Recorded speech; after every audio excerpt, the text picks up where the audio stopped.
Good morning and good evening to the audience, wherever you are, and our speakers for our third Transatlantic AI Exchange web session. Today is September 15th, 2021. I'm Thomas Neubert, born and raised in Germany, longtime entrepreneur living in Silicon Valley for 30 years now, and now working at Intel's headquarters in Silicon Valley, around topics related to artificial intelligence and also the data center of the future. We are again super excited bringing together high-tech experts and connecting them with the up-and-coming German AI ecosystem. Now, allow me to provide a quick overview of the Transatlantic AI Exchange initiative. The Transatlantic AI Exchange is a platform that aims at accelerating and expanding the transatlantic knowledge exchange in the human-to-machine economy, the so-called Fourth Industrial Revolution. We foster exchanges on AI and create the grounds for entrepreneurs, for researchers, for investors, the big German Mittelstand, and corporation, as well as policymakers, to build a long-term productive and mutual beneficial partnerships. A big, huge thank you to our founding members, Petra and Ragnar, and also Oliver from AI Hamburg, who joined me in this journey from the very beginning. The same goes for GABA, the German-American Business Association. We could not do this without sponsors. So therefore, I'd like to thank our platinum sponsor, Taylor Wessing, and our gold sponsor, the German Consulate in San Francisco.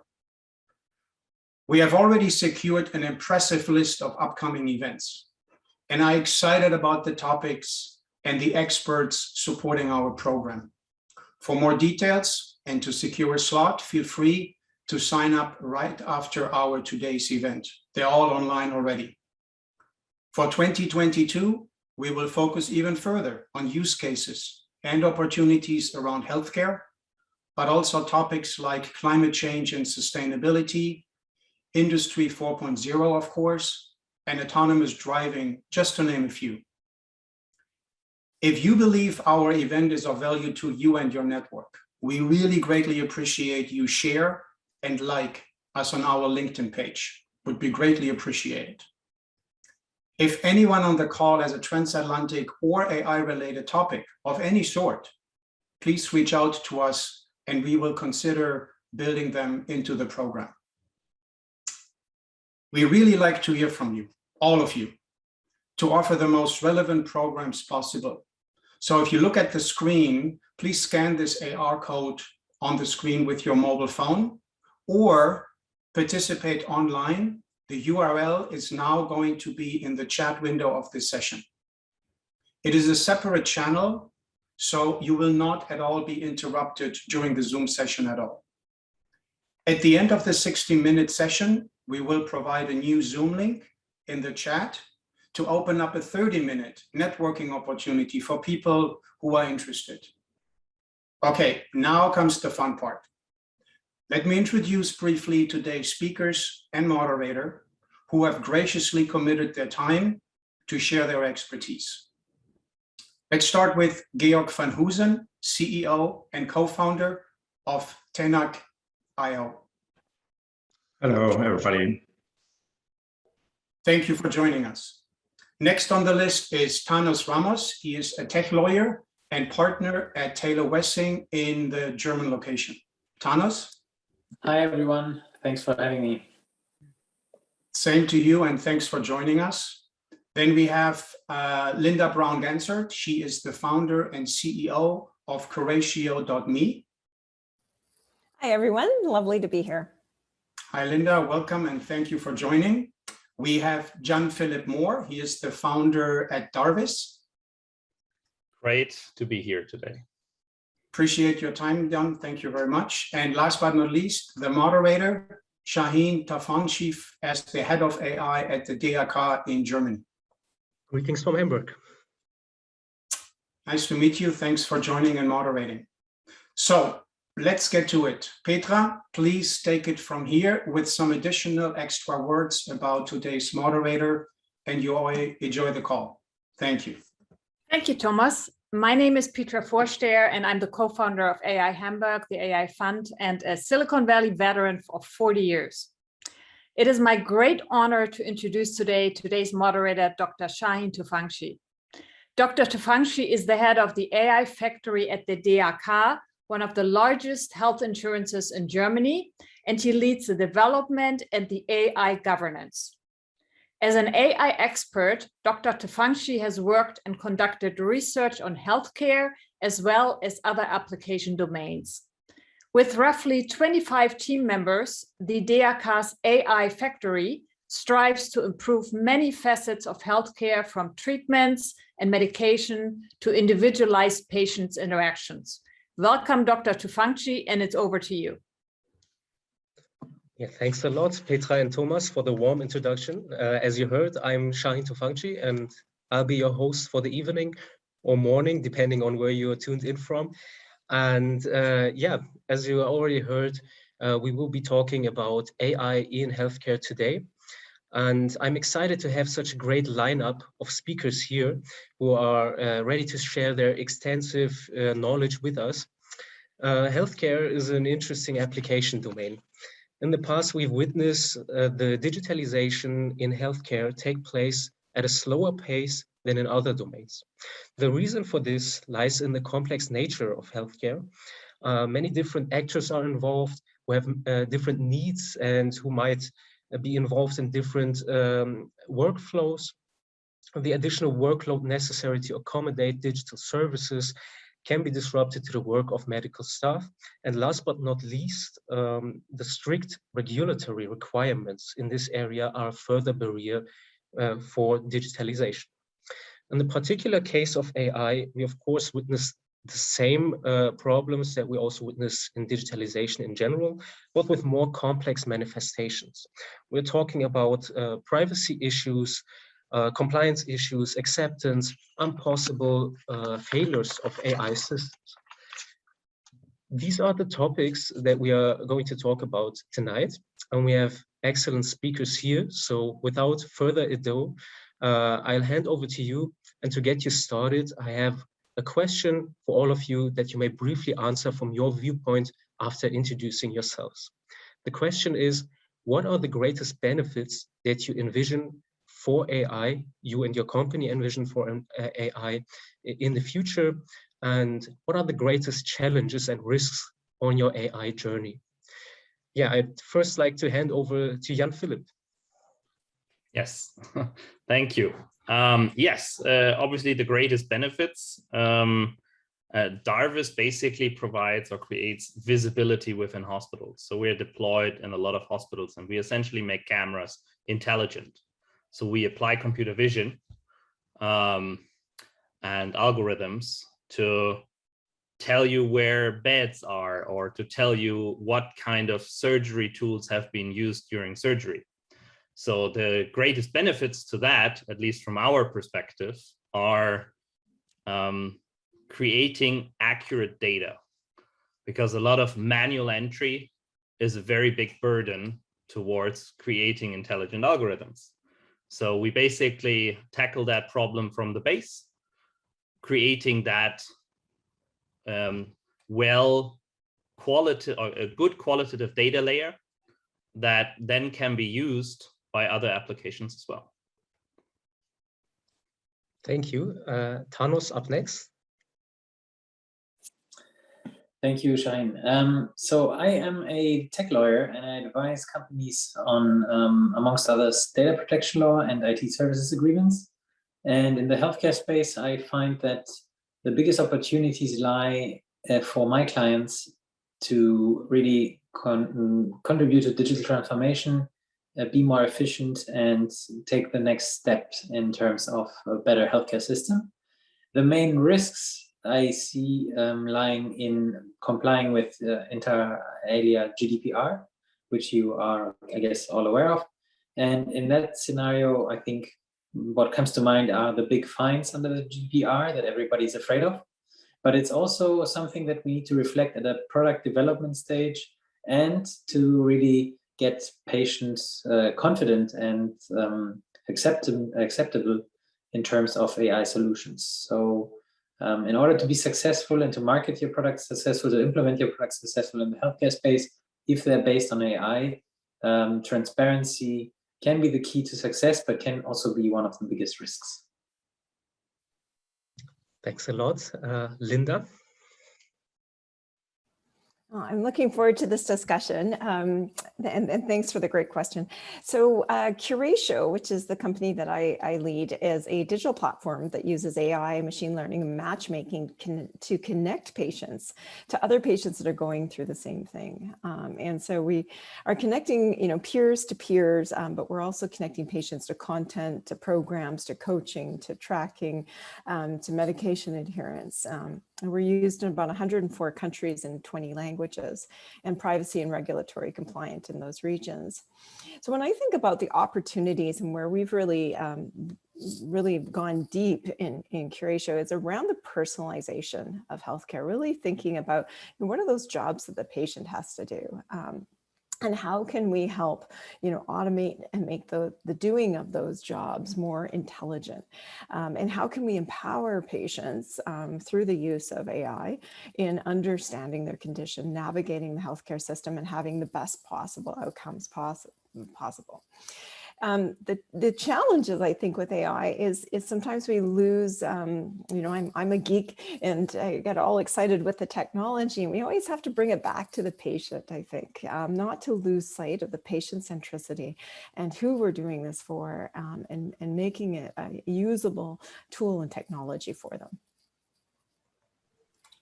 Absolutely. And last but not least, I would like to hand over to Georg.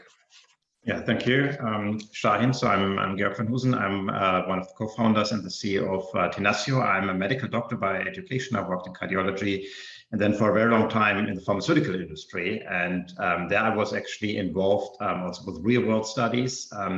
And I found it quite sobering to see actually how many patients are not well treated, despite the fact that the knowledge is there, the treatment options are there. And I thought, we should do better than that. And so I joined forces with one of the researchers in that area who's doing a lot of studies, and then did a study in patients with atrial fibrillation, showing that 40% of the patients are not treated according to the latest guidelines. Yeah, although the knowledge is there and the guidelines are there for quite some time. And so we took that as a starting point to say, okay, let's join forces, let's start a company to improve that and to make that better by getting the insights and the research to the patient and to the majority of the patients. And so that's and how we started Tenaccio, because we saw the opportunities with data and artificial intelligence to really provide personalized care. Yeah, so that we really make use of the tons of data that is out there and of the knowledge that is out there, and really tailor the treatment to the individual patient.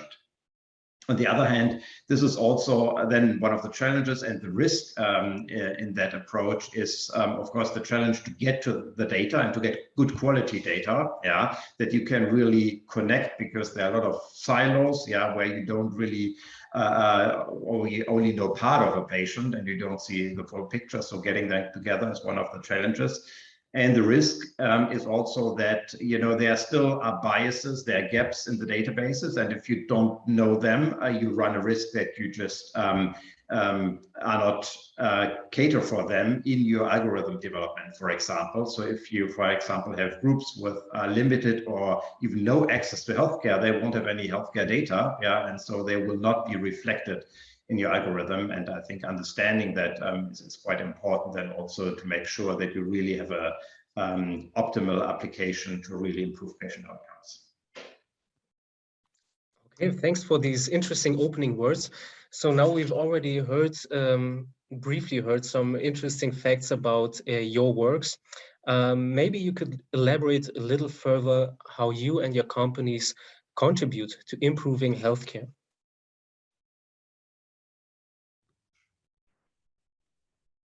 Just whoever likes to go first. I'm happy to start. you know, I think like all of us as entrepreneurs, we're problem solvers, right? We're innovators and problem solvers. And, you know, we saw a really big problem. Our mission statement is no patient alone. And so we really saw a big gap in terms of helping patients with peer support and connecting them to others that have been through it. So, you know, if you put and I'm sure many of the people in the audience have been through this, where you get that diagnosis or you have that health crisis and your whole life has changed in a couple of seconds. And so who do you talk to? Who do you talk to? How do you find trusted information that is evidence-based, is curated? How do you protect your privacy and participate in a safe environment? And, you know, we found that was missing not only in our own lives, but it was missing in the market. And so, you know, the contribution that we're bringing is this notion of a social health prescription, that just like being diagnosed with a condition, you should be provided with a social health prescription that has information you can trust and the support that you need, and can help you with that day-to-day disease management, so you have your best outcomes. So that's one. We're very patient-centric. But the second is really, you know, realizing that, you know, doctors are incredibly overburdened, doctors, nurses, the entire healthcare system. And, you know, trying to help that transition and going from, you know, a sage on the stage to guide on the side. You know, how do we help in a way that is regulatory, privacy compliant, evidence-based, follows the protocols? How do we support the work that doctors do, and reduce some of the, you know, the repetition, and maybe not the best use of their time.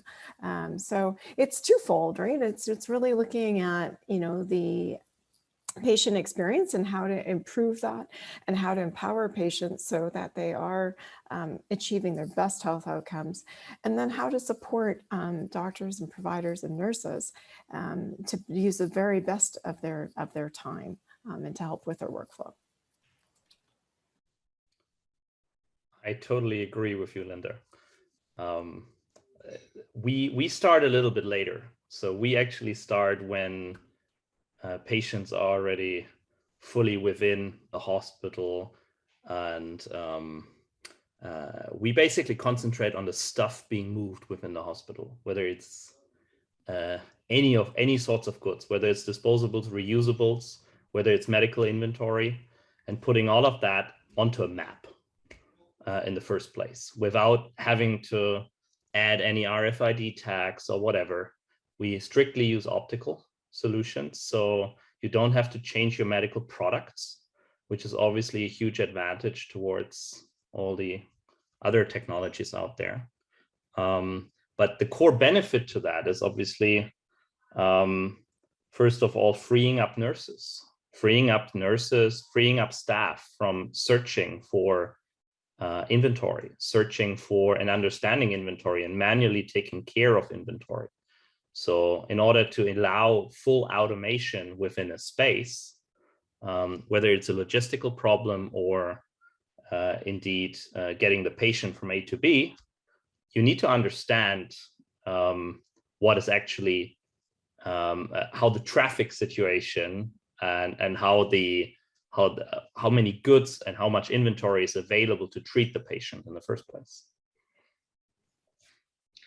Yeah, maybe let me just build on that, because I think we all share the same insight. There's a lot of waste and inefficiency in the current healthcare system, and that's why there's so much room for improvement through digital means and making the life easier for the people who work there, and better outcomes for patients. Our solution very much focuses on the physician. Yeah, so we want to provide the physician really with the information he needs at his fingertip in order to make the right treatment decision for his patient. Yeah.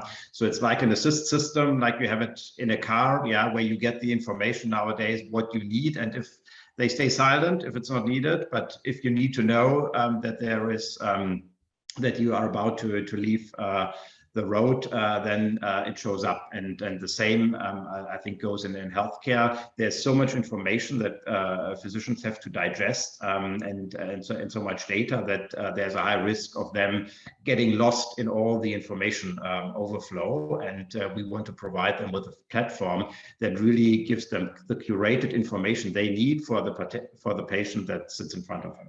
And that should then lead to a reduction in events like hospitalizations, strokes, MIs, and death. If I may, if I may add, although we are legal advisors, we don't directly contribute to improving healthcare, but I can bring an example of actually an indirect effect. So we do a lot of lobbying also. We work with a lot of healthcare companies to understand laws better and to shape the legal landscape, and as far as this is possible at early stages. And this improves actually the healthcare system, because we have seen a lot of legal initiatives, especially in the EU, that when they come out, they actually are considered rather stumbling blocks than really helping the digital transformation of the sector. Yeah, I believe that the work of all of you is very valuable to the development of healthcare, and many people are actually working in many different ways towards creating a better future for healthcare. So in your opinion, how will new technologies transform processes in the healthcare sector in the future, in the near future, maybe also in the far future? How do you think will the future of healthcare look like? I'm happy to go first. Very integrated. At the moment, we do have a lot of siloed legacy applications, which hinder a lot from everything, essentially. And creating channels of communication, creating channels of data access, and building services on top of that data in a privacy compliant way, in a patient protecting manner, and at the same time not forgetting that hospitals are also businesses. They are operating businesses, and still keeping into account that efficiency in productivity is indeed a driver, and return on investment in particular, towards solutions which are being implemented and which are not. Whether it's in the States or in Europe, we have luckily the comparison, and actually it's very much alike from a pressure perspective, that profitability or productivity in itself and usage of time, usage of resources is of concern to every clinic and to every healthcare operator. So integrated processes, maybe even less processes and more efficient processes, and more integrated, secure communication.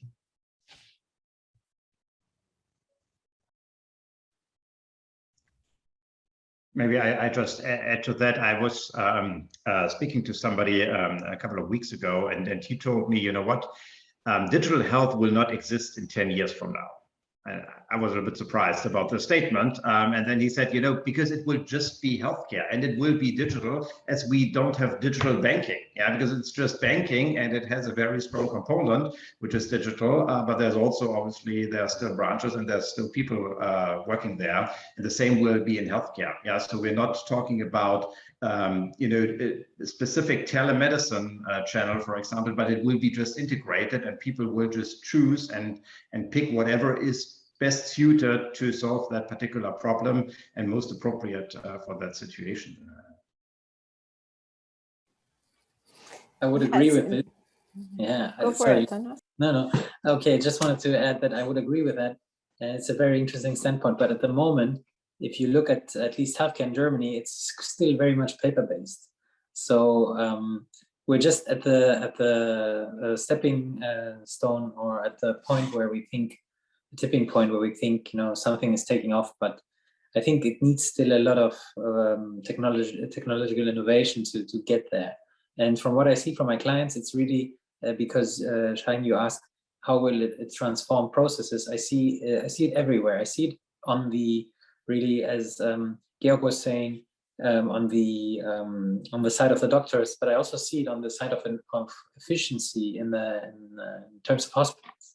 So AI projects that I have supported were really also about scanning patient files to become more efficient when invoicing, and other examples. So it's really, I think, if you look at the hospital today, which is still a very old school conservative environment, at least in Germany, you can think of a lot of ways to disrupt this and become really a digitally transformed enterprise. Yeah, we're living in such an interesting time because, of course, the pandemic has been this huge inflection point in digital health care. So I think to George's statement, there won't be digital health in the future, but pandemic readiness, the rise of chronic disease in every single country, on this planet, is going to continue to be one of the biggest challenges of our lifetime. So I think we will see technology that continues to recognize that and helps leverage, I think, the insights of the patient. And you can see I'm very patient-centric biased here, but, when we think of it, every single patient is a massive database of information. And so when we're thinking about AI and we're thinking about efficiencies, part and parcel with that is the empowerment of patients.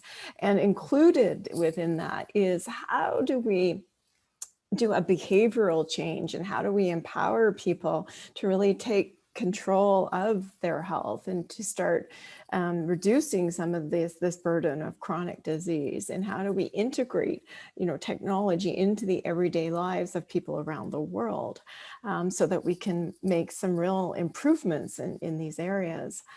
So I think the future of healthcare absolutely has to look at this, and we need to start thinking about patients as participatory researchers, as participatory citizens in everything from clinical therapy R&D through to preventing pandemics.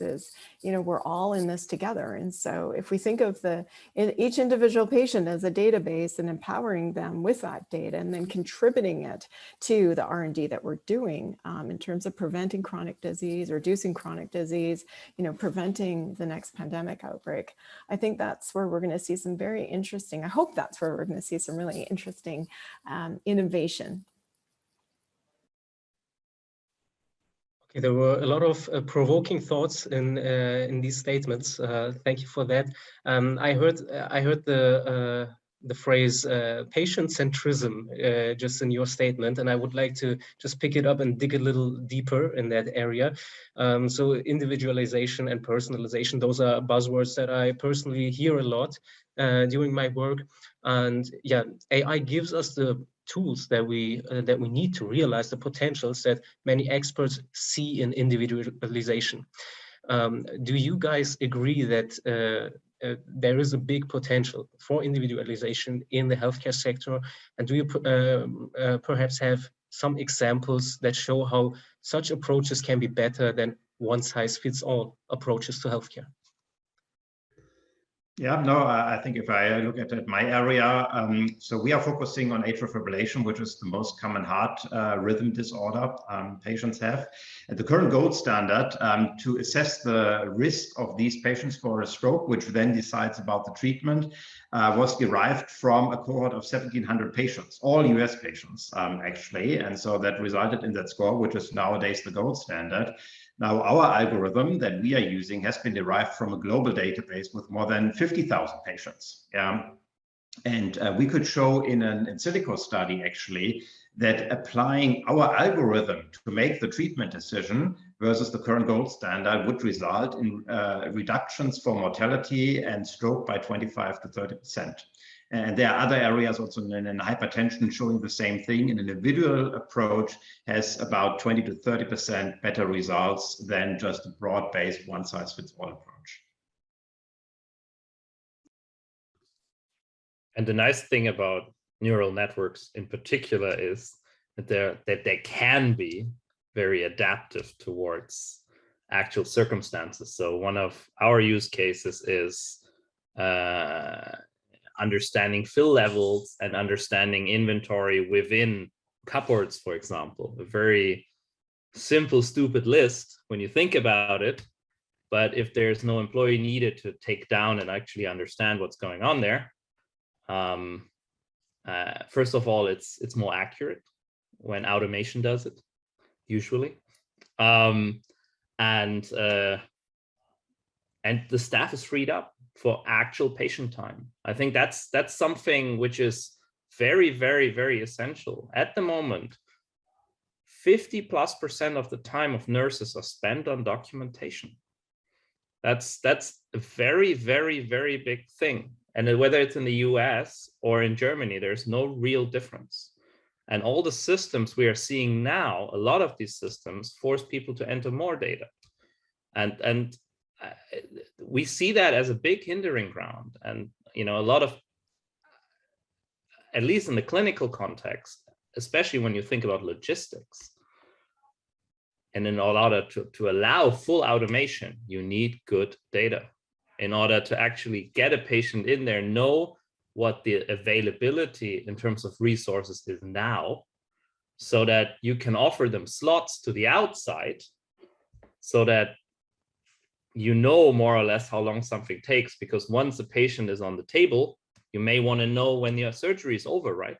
Because that's a very big cost driver between surgeries. And when you think about it, at least one of our customer has 14 simultaneous surgery rooms.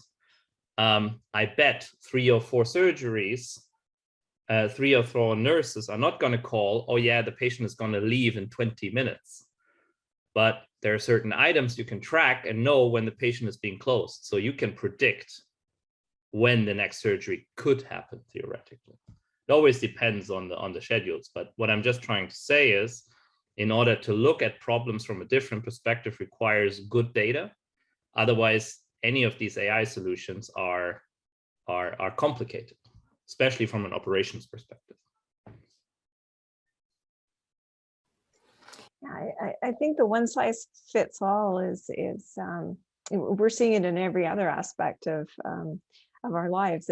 It's not present. You know, you go onto TripAdvisor and, you know, this restaurant is good for families with kids and this restaurant, you know, isn't. And here's where to go for a romantic date. You know, we're already seeing that personalization in every other aspect. So, you know, the one size fits all in healthcare, I think is very valuable in terms of, you know, evidence-based protocols and standards of care that are grounded in deep science and evidence. That's very important.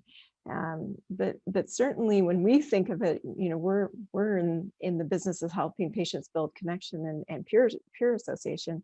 You know, just because you have the same conditions and just because you have the same diagnosis doesn't mean you have anything in common. So, you know, that's where we're using AI and matchmaking is really to dig into, you know, who that person is much more than who they are as a person, not a patient. So not just a condition, but lifestyle and interests and hobbies and stage of diagnosis and age and demographics and family life, to really find the matches that are closely relevant. So I think, you know, I think we're seeing quite a transformation, and you know, again, to bring up the pandemic, it really, you know, it fast tracked that because people became instantly more comfortable with things like telehealth and digital health, and were able to, you know, start scheduling appointments that would work for their time slot. So simple things like that really move from you know, that mass approach into more of an individual one. And assuming this big market shift right now happening towards a retailization, maybe that's the right word, I'm not sure, but there is a big pull or push, whatever you want to call it, out of the hospital in itself. But that means what remains in the hospital is very acute and very ill. Or very operational. So they kind of become very acute therapeutic elements. within the healthcare cycle. So good data is very relevant. Definitely, and I think we can all agree that not just individualization, but any kind of AI-based innovations are complex to implement in the healthcare sector. But what may even be more complex than that is actually, enforcing an adoption of these new technologies. So, in your opinion, what are the steps that innovators in the healthcare sector can take to push their new technologies to the market?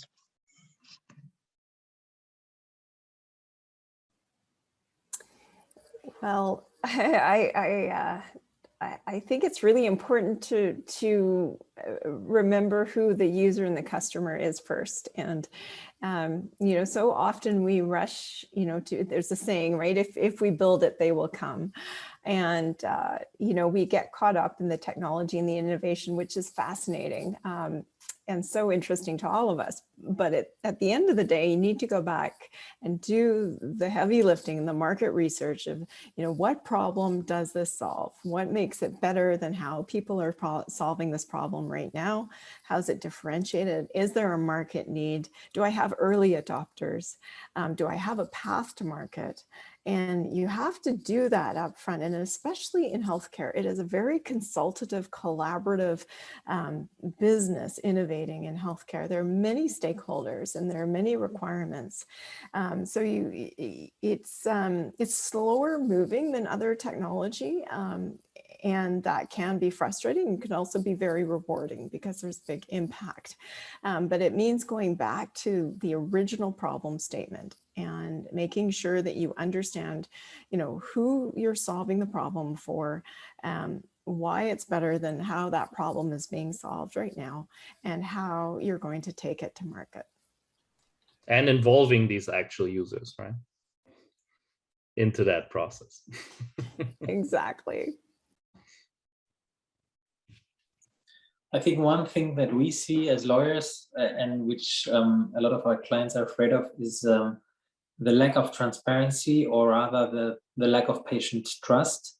So we often, when it comes to AI specifically, we often see both patients but also regulators to mention the black box effect. And a lot of patients are not confident enough that a new system, a new tool that's being used is completely understandable to them, and what happens with their data. So I think transparency is key, and to get new ideas to market quickly, but also successfully, you need to convince the patient early on that what is happening is actually to their benefit, and that there will be no repercussions later on for them. So it's key to be really robust when designing new systems, have legal documentation that is convincing and doesn't cause any questions. So if you take a consent declaration or if you take a privacy notice, what I always tell the associates in my team is that, you know, a patient has to read this as if it was my grandmother, and the eye of the patient cannot stick to a paragraph in a privacy notice and start causing questions or doubts about whether this is actually going into the right direction. So it has to be always something very simplistic, something very convincing, and something where everybody can accept any terms and any privacy notice and go to sleep without having nightmares or what will happen on the next day.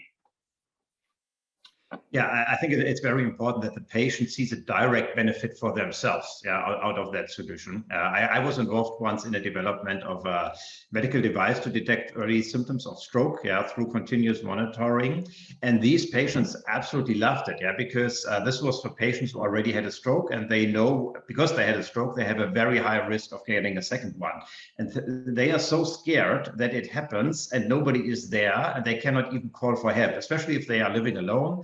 But also if they live with, their partner. But then it has a huge impact also on their social life, because the partner doesn't dare to leave the house even for grocery shopping, because they are afraid that during this time the partner may get a stroke and they are not there to help them. Yeah, so for them, that would be such a peace of mind, yeah, that they wouldn't even look at any consent or read through it, but they would just we showed them a prototype and they said, yeah, no, give it to me, I'll take it home. Yeah, because they were super excited having something that really would make a difference in their lives. And I think that is the aim that we need to have. And then I don't think that it will be a big hurdle for them to accept those solutions.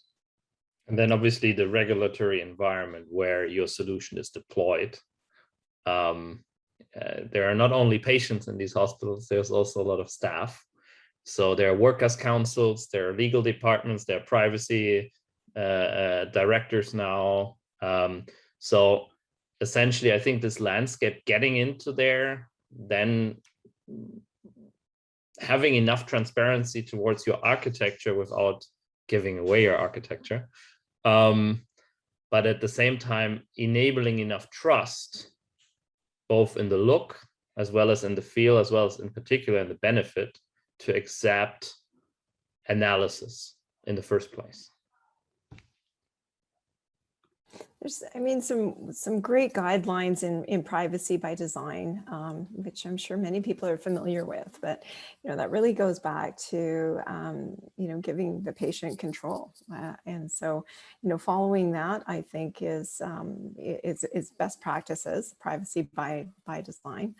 But certainly, what George is saying is, in many cases, patients are looking for this or relieved to have it, and so it's a balance, right? You absolutely want to be privacy and regulatory compliant, but you want to make it accessible and easy to use. And privacy by design is just a great set of guidelines to do that. Yeah, I guess acceptance is the key to get these new technologies that you all are developing to the patient, to the medical staff. And yeah, of course, the ultimate goal is to improve healthcare for individual patients, get them treated in a better way. And this is also one of the greatest ambitions that we have at the DAK. Improving healthcare for our insurers by analyzing medication and treatment plans. And of course, this may require large amounts of data.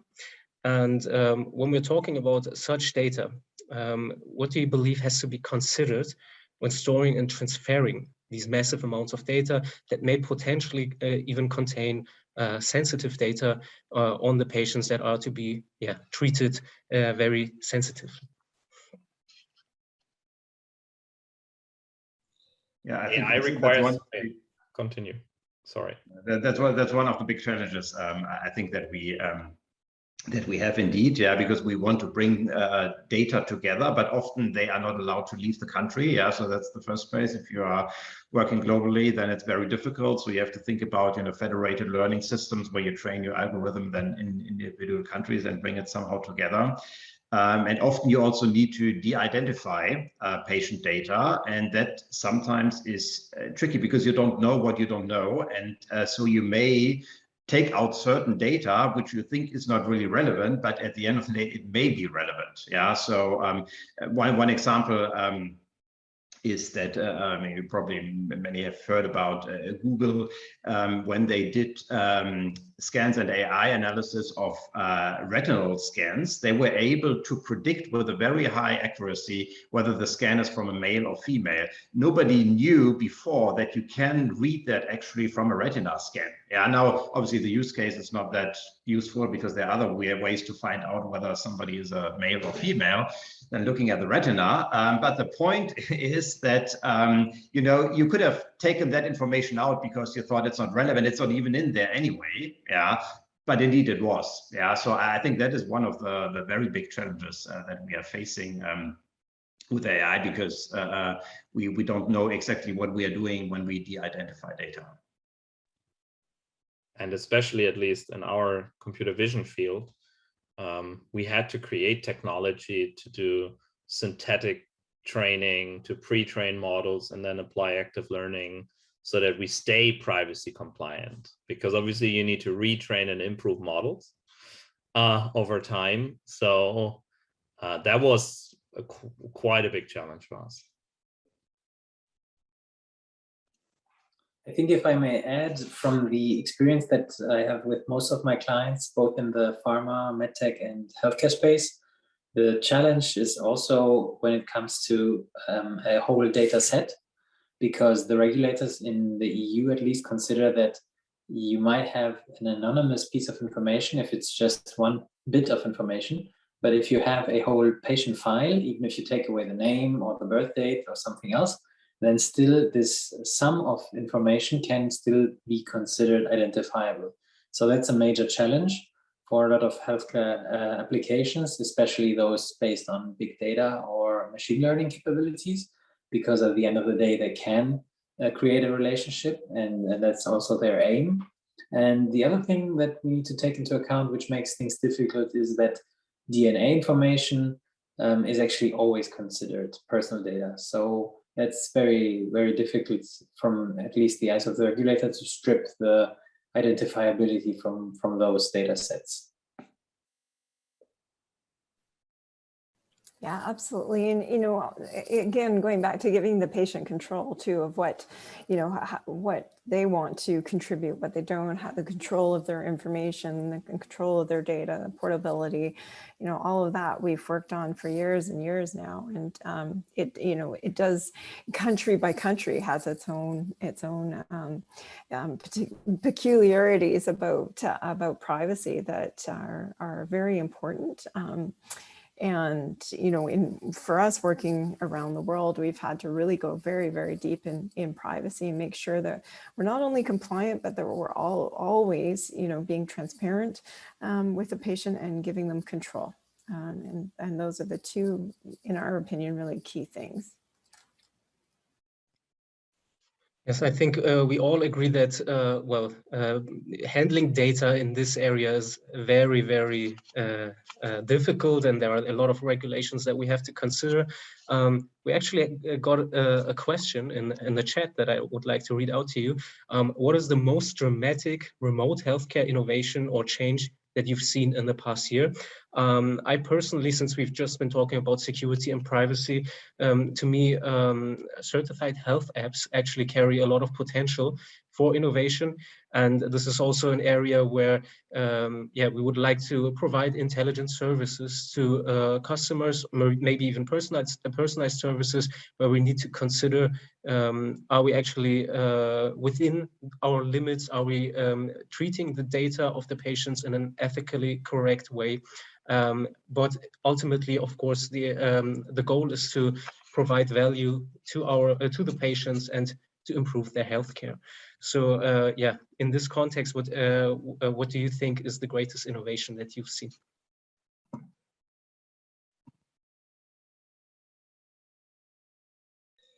Well, maybe in an area which is close to my heart, obviously, is actually the FDA-approved ECG in the Apple Watch. Yeah, because I think this was for the first time that really huge number of normal people, not necessarily patients, are being kind of constantly monitored, and you can pick up diseases before they even have noticed them. Yeah, and I think this is it's just a starting point. Obviously, this is just for rhythm disorders, but I think this is really the start of changing how we think about healthcare, not dividing it into the sick and the healthy people, but really monitoring people over time so that we can predict events and diseases before they really occur, and then also have the opportunity to intervene much earlier. Yeah, and it's been such an interesting year, to think about the past year. I mean, I absolutely am amazed at how quickly, vaccine development happened, it's never happened that fast in the history of the world. So that in itself was incredible. On the digital side, I think digital therapeutics are incredibly interesting.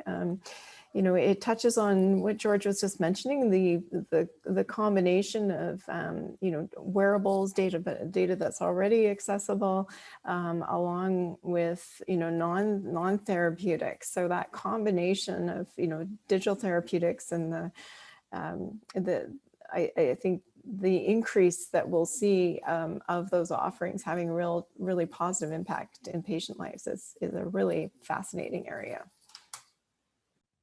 And I'm sure getting the able patient or the enabled patient involved to the degree that he doesn't have to wait for something anymore because he shares something or he participates in something, is a very big benefiter, I believe. And I'm sure whether it's the intelligent patient room or whatever, I'm sure hospitals will be distinct at some point, and we're seeing things like that in the US already, that certification or qualification of hospitals and the efficiency of hospitals is measured. It's starting to get measured because obviously cost of care is a big factor.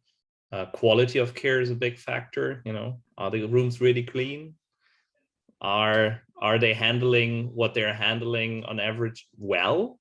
Because that has an impact. When stuff is not being handled correctly, then that's maybe a problem from a logistical perspective, because they have to refill something, but they need it now. So whether it's on the care side in itself or whether it's on the actual operational side, whether it's inventory or something similar. Yeah, all right. I guess there's not much time left, but let's talk about one last topic, namely the comparison between Germany and North American countries. I guess the question that all of us want to hear an answer to is, why do some German companies that work on AI in healthcare target US audiences? And what are the most significant differences in the development and application of innovative technologies between Germany and, for example, the USA or Canada? Linda, do you want to go first? Sure. I feel like I'm in the middle ground here in Canada, so maybe it's a safe place to start. But I mean, the biggest difference I see, even between Canada, the U.S., Europe, and the U.S., and we do work around the world. So I have the great privilege of seeing many different countries innovating in this area, but it's speed. Just the speed in which innovation happens, gets to market, adoption is massive, and there's partly it's because of how the healthcare system is structured in the U.S., of course, partly it's mindset as well, and just the meeting somebody. That's where it starts sometimes. In the US, when you are there, you want to meet someone. They meet you maybe tomorrow. In Germany, usually that takes 2 weeks. It's interesting, but these kind of meetings are very much possible in the US. That doesn't mean that the actual implementation is super, super quicker, but getting the right teams together. I remember one implementation at a US hospital. They put together the entire team very quickly. They already had innovation teams settled. All of that is coming to Germany now, and we're seeing with some of our clients that they are putting together these units, these speedboats, but budget is still a problem in Germany. When you consider the differences in, I do have pressure here and I'm willing to invest. A lot of the healthcare systems in the US have venture funds. Why do they have venture funds? Because they are at the fingertip. They're at the patient already. So why shouldn't they? And obviously that has to do with the structure of the healthcare systems there, but you can see that innovation and budget in particular is so different, even though the German healthcare system is huge, right? It's a huge industry, but it's still too locked up, I believe, to get that acceleration that is seen in the US. Yeah, I think on top of these also more like soft factors, I think there are also some hard facts. Yeah, I mean, the market size is just so much bigger because the healthcare system is so much more inefficient, also and so much more expensive that you have higher room for improvement. Yeah. Then if you look at the regulatory pathway, it's much clearer. I think the FDA really has set out very nice guidelines, and they also have an open mindset in terms of talking to innovators and finding a way, how do you get something to the market? Yeah, so the FDA, on contrast, the FDA invites startups to say, well, you know, come to us and talk to us early. Yeah. Whereas in Europe, actually, the regulators, the notified bodies who do the approval, they're not even allowed to talk to you, yeah, until you have submitted the full package, yeah, and so which is ridiculous. Shows a very different mindset. I would agree with Georg on that. I think apart from the market size, it's certainly the regulatory landscape. That's what most of our clients say. It's not only the approval, it's not only the FDA, but it's also that the European mindset is to create problems rather to solve them still, unfortunately. So while we have the GDPR and it scares away people, actually, the rules in the US are not that much more relaxed, but the way that they are promoted and the way that the roads are opened for enterprises, for startups, for anybody in AI is a completely different one. And we've seen this now with the recent AI regulation proposed by the European Union, a very interesting piece of legislation that again does not shy away from a lot of prohibitions. So the mindset we have in Europe is to prohibit something and then to allow something, while I think in the US it's the other way around. It's more of a can-do attitude, unfortunately, which is something that Europeans have to come around to. Okay, and obviously there's still a lot of local legislation also, right? On top of the European umbrella, there is a German sub-umbrella. There is a jungle of requirements, and there are some, apart obviously from law firms, but there are some other advisors who will help you with this and who will help you with market entrance and all that stuff. But it's still, I think, more attractive to a lot of German companies to enter the US market rather than to do the long haul run here in Germany. Yeah, I guess Germany has a long way to go, but eventually we will get there. So maybe looking at the time, I would like to ask you to give some closing thoughts on what can be done in Germany to also push innovations over here. Just maybe in a few sentences to get it wrapped up.